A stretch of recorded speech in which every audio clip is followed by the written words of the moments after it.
Hello and welcome to this Model A Ford Foundation program that will take you on a virtual visit to the forthcoming Model A Museum. Of course, nothing is built at the site yet, as we are still raising funds for the building. But to give you an idea of what it will be like, we have prepared this presentation for you. Here we are outside the museum and ready for our virtual stroll through the Model A years at the Model A Ford Museum at Gilmore. This family will be our companions as we take our stroll. As you can see, they are eager, just as we are, to see what the inside of the museum contains. The outside of the museum is patterned after a Ford dealership design published in May of 1929 by the Ford Dealer and Service Field magazine. It has been adapted to fit our modern situation while retaining the look of the Model A era. Notice there is a gas station on the left and a service entrance on the right. Some of the signs are copied from era photographs of Model A dealerships.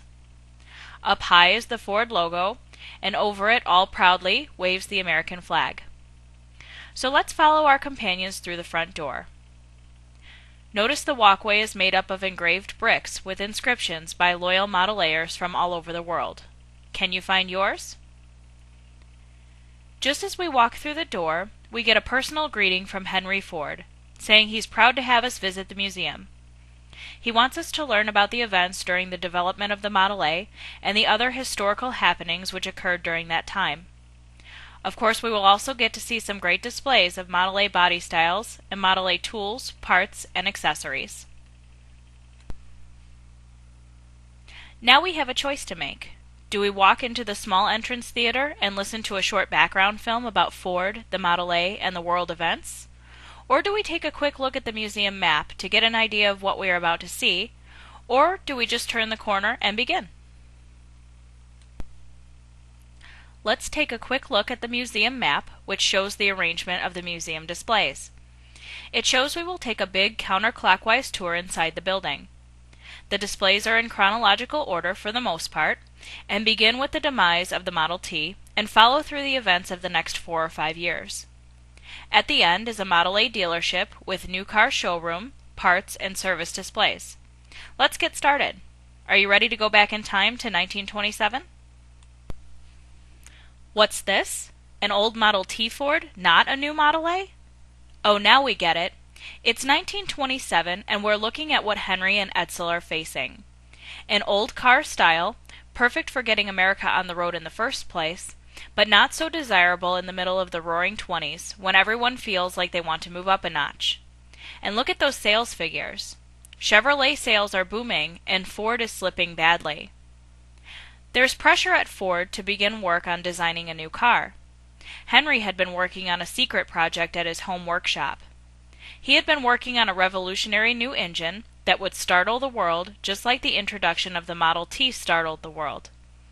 That engine is to be in the shape of an X and have 8 cylinders, 2 on each end of the X. What a year 1927 has turned out to be. Low-keyed Calvin Coolidge is the president, but everything else is intense. In May, Lindbergh flew alone across the Atlantic. In September, Babe Ruth hit 60 home runs and broke the record that stood for years. And it was the year Henry Ford turned 64. At a time when most men are thinking about retiring, he was thinking about what to do about developing a totally new car to replace the Model T. His staff finally convinced him that the X engine was not going to be ready. So he and Edsel decided to make an announcement on May 27th. This news even stole newspaper headlines from the Lindbergh flight, which was completed a few days earlier. The Fords promised a new car, soon. But nothing was waiting in the wings. The last Model Ts had been built on the famous assembly line at Ford's Highland Park plant. But for several years, an amazing facility had been under construction. It is a huge plant that will take raw iron ore, coal, and other raw materials into one end and roll finished automobiles out the other end. The big new plant along the banks of the Rouge River near Henry's boyhood home is being built to convert raw materials into the new Ford, whatever that turns out to be. But it is not just a matter of an artist drawing up a concept and later that day the new car rolls out the door. Precise engineering and tool making have to be accomplished to stamp out and cast every one of hundreds of parts. Each body style has different parts to be designed and produced. A whole new assembly line filled with those parts has to be designed and built so that a bare frame riding down the assembly track will have parts steadily attached in a perfect sequence that results in a reliable car at the other end. That was the challenge. And not to be done at leisure, but quickly, because no money was coming in, only going out. Even a very wealthy company can survive that for only a short time. The pressure was on. So development continued at a rapid pace. A new engine, twice as powerful as the Model T, was developed. Henry Ford proudly stamped engine number 1 on it, and over 5 million were to follow. New assembly lines were built in the big new Rouge River plant. The chassis came together as seen on the photo, with a strong black frame and a powerful green engine. These mechanical components, out of sight under the body, included many new features. The new Ford had 4-wheel brakes and a clutch with a sliding gear transmission, unlike the Model T.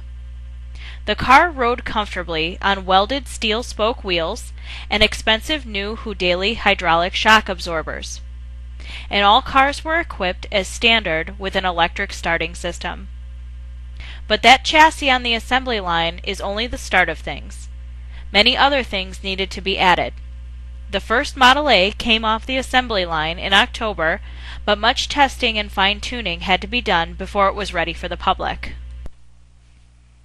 Are you eager for a hands-on experience? Scattered throughout the museum are interactive displays. The one highlighted here is an engine starting display.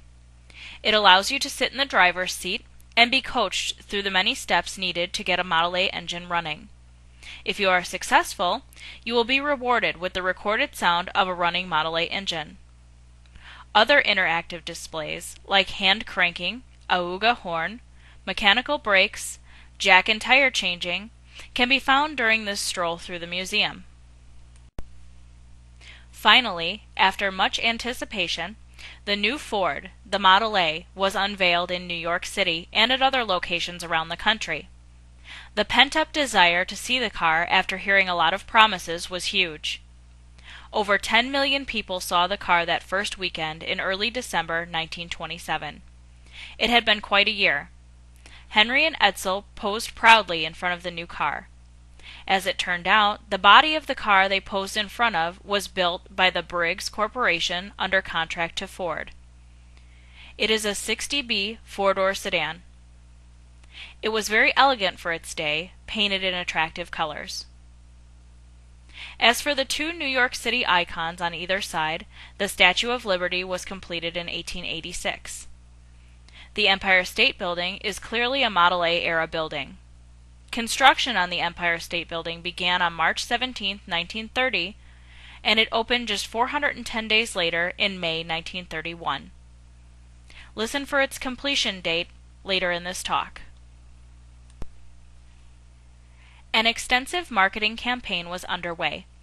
Magazine advertisements were one way to reach the public. In this McCall's ad, there is emphasis placed on the car's appeal to women. The rendering of the 1928 coupe shows that the artist probably used a very early car for his subject. The open-ended front bumpers and the placement of the license on the bumper rather than on the headlight bar are two clues. Now Ford had a car to sell, but it took a while for production to ramp up to meet the pent-up demand. A new year came within weeks, and 1928 was another tumultuous year. The first real Winter Olympics were held in Switzerland, and Amelia Earhart flew across the Atlantic. Stalin began collectivizing farms, and Franklin Roosevelt became governor of New York. Mickey Mouse showed up on the screen for the first time, and the Boulder Hoover Dam construction was approved. Ford trucks would be a part of the construction of the dam. Ford's production was only half of what Chevrolet produced in 1928, but Ford began to gain back the #1 position as the year went on.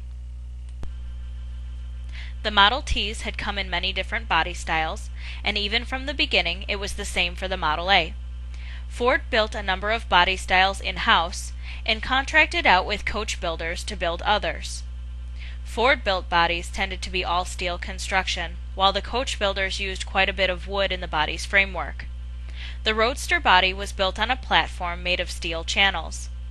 The two-door, pickup, and the coupe were the same way.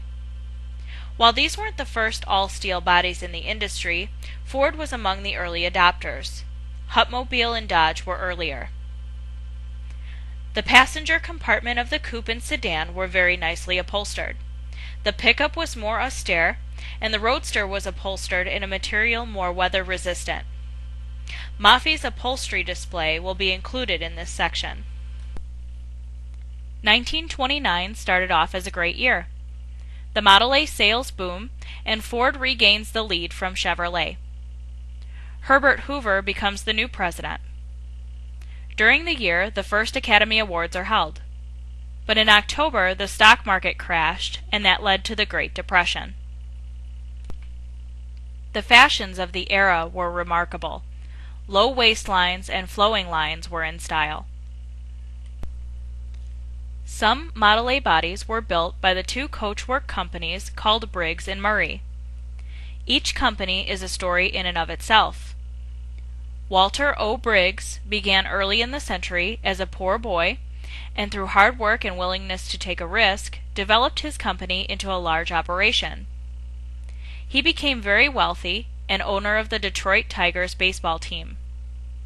He built the stadium known as Briggs Stadium in Detroit. At one point, he tried to buy the Murray Corporation. John W. Murray formed a company in 1912 to stamp out sheet metal parts for various auto manufacturers. In 1924, the company merged with several others. Murray decided to retire, but the company kept its name. By 1927, the new company was in position to help Ford with the new Model A. Clarence Avery became president after he moved over from Ford, where he had been the chief designer of the assembly lines. Avery became a member of the Automotive Hall of Fame. Ford built most of their own production bodies for the Model A. However, both Briggs and Murray were their largest outside suppliers of complete bodies, producing all of Ford's Model 155 town sedans and Model 165 four-door sedans. Budd Manufacturing, Hayes Body Company, and Midland Steel Corporation all supplied Model A stampings and steel sub-assemblies to Ford. Later, Budd also built complete truck cabs and van bodies for Ford. The fashions of 1930 and 1931 seem to reflect the more austere attitude that people felt during the Great Depression. The dresses are simpler, but the men's suits seem to have an abundance of cloth. President and Mrs. Hoover do not seem to be examples of current fashions, choosing more traditional lines. Ford used the basic Model A design to build trucks, which were called the Model AA. Ford made many different adaptations of the truck. They were reliable workhorses for the nation for many years. In addition, a whole factory was built in the Soviet Union in the mid-1930s and supplied the USSR with many of their army trucks during the Second World War. In the USA, the trucks were adapted to many uses. They became tank trucks, school buses, fire engines, and many other uses. The unusual tandem axle truck on display was reported to have been used to haul a compressor at the huge Boulder Dam project in the 1930s. Like the trucks, the Model A engines were adapted to many uses. During the Depression and World War II, it was difficult to buy industrial equipment like tractors and compressors. A number of companies began to make kits to adapt the Model A Ford engines to other uses. Shown here is the Pulford tractor owned by Maffi, as well as a Palmer Marine engine kit, which converts a Model A engine into a boat motor, a Gordon Smith compressor, a Pietonpol aircraft which uses a Model A engine, and one of its specialized vehicular uses, a special post office body mounted on a Model A chassis. 1930. the Depression was not letting up. Prohibition was in full force during this period from 1920 to 1933. The carving of Mount Rushmore in South Dakota had progressed to the point where George Washington's face can now be displayed. In 1930, the Ford Motor Company introduced a new look to the Model A. The fenders were made more flowing, and the radiator and hood were raised. Then in 1931, a new line of cars were introduced, aimed at those potential buyers who still had money in the Depression era. The new deluxe cars were the Victoria, the Cabriolet, and the convertible sedan. Despite the new deluxe cars, Ford and other automakers suffered a sales decline in 1931. During the year, the Star-Spangled Banner became the United States national anthem. The Empire State Building and George Washington Bridge are completed in New York City. Mao Zedong pops into the news, and he will stay in the news for decades. All around the country, and in many countries in the world, there are local clubs of people who own and enjoy together the Model A Ford. In addition, there are two large national organizations which have supported the hobby with publications and advice for over 50 years. These are the Model A Restorers Club, headquartered in Michigan, and the Model A Ford Club of America, which has its offices in California. Each of the latter two has a high-quality bi-monthly magazine.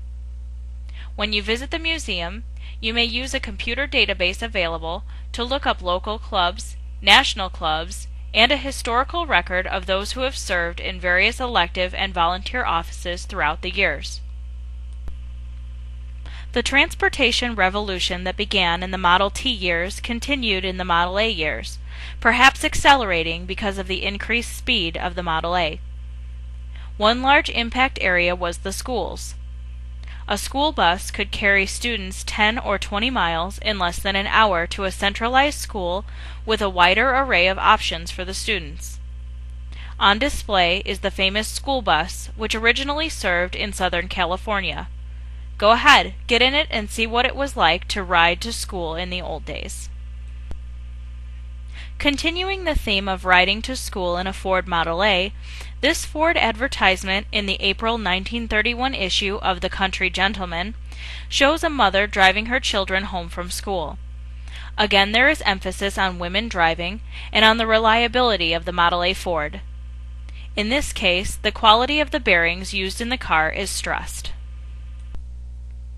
Well, you've seen how they were designed and built. Now how about buying one at our showroom? Several good photos of Model A era showrooms provided good examples for a recreation of a place in which you could buy your new Ford. There were 13 automobile body styles to choose from in 1928.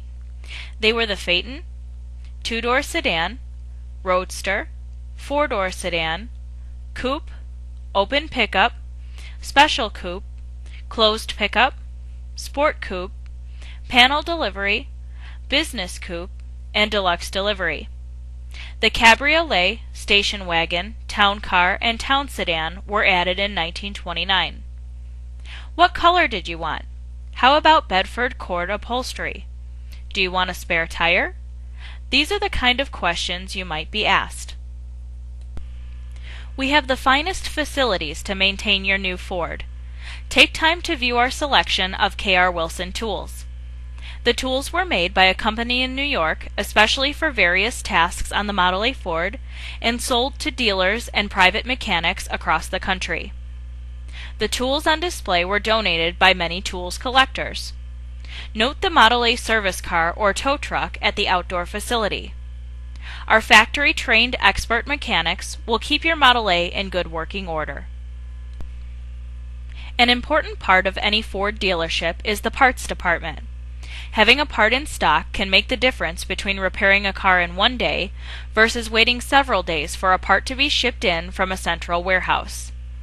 The second important component are the men at the parts counter who have memorized part numbers and know the exact location on the shelves for each part. They serve both walk-in customers and also support our service department.